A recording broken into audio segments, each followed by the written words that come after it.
આગળ વાત કરીએ મહત્વપૂર્ણ સમાચારની તો મહત્વના સમાચાર સામે આવી રહ્યા છે। અમદાવાદના અસલાલી 4 રસ્તા પાસે અકસ્માતની ઘટના ઘટી છે। રિક્ષા અને કાર વચ્ચે અકસ્માત સર્જાયો છે। રિક્ષા પલટી જતા 5 લોકોના મોત નીપજ્યા છે, જ્યારે 4 લોકો ઘાયલ થયા છે અને ઘાયલ લોકોને સારવાર માટે હોસ્પિટલ ખાતે ખસેડવામાં આવ્યા છે। અમદાવાદની આ ઘટના છે। અકસ્માતની ઘટના રિક્ષા અને કાર વચ્ચે અકસ્માત સર્જાયો અને રિક્ષા પલટી જતા 5 લોકોના મોત નીપજ્યા છે અને 4 લોકો ઘાયલ થયા છે। ઘાયલ લોકોને સારવાર માટે હોસ્પિટલ ખાતે ખસેડવામાં આવ્યા છે।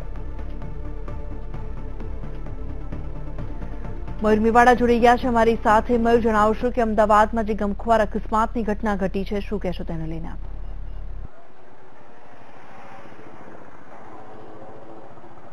ચોક્કસથી ભૂમિ, જો વાત કરીએ તો અમદાવાદના અસલાઈ 4 રસ્તા પાસે ગઈકાલ રાતે મોડી રાતે જે ગમખ્વાર અકસ્માત સર્જાયો હતો, જે અકસ્માત રિક્ષા અને કારની વચ્ચે સર્જાયો હતો। દ્રશ્યોમાં બી તમે જોઈ શકો છો કે જે રિક્ષા અને જે ક્રેટા કાર છે, આ બે વચ્ચે જે અકસ્માત સર્જાયો હતો, જે રિક્ષાની હાલત જોતા જ ખ્યાલ આવે છે કે જે અકસ્માત કેટલો ગમખ્વાર હશે। ખાસ જે રિક્ષાની અંદર લગભગ 9 લોકો સવાર હતા, જેમાંથી 5 લોકોના અત્યાર સુધીમાં મોત થયેલા છે।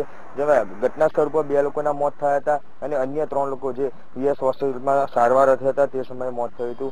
જે કાર ચાલક છે તે પૂર ઝડપે આવી રહ્યો હતો અને રિક્ષામાં સીધી જે અથડાઈ હતી અને જેને લઈને આ સમગ્ર અકસ્માત સર્જાયો હતો। પરંતુ જે કાર ચાલક છે તે અકસ્માત થયા બાદ ઘટના સ્થળેથી નાસી છૂટ્યો હતો।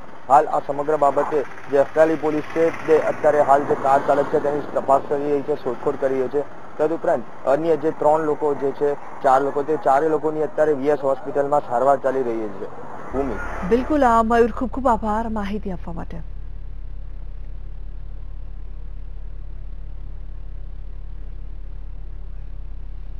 તો આ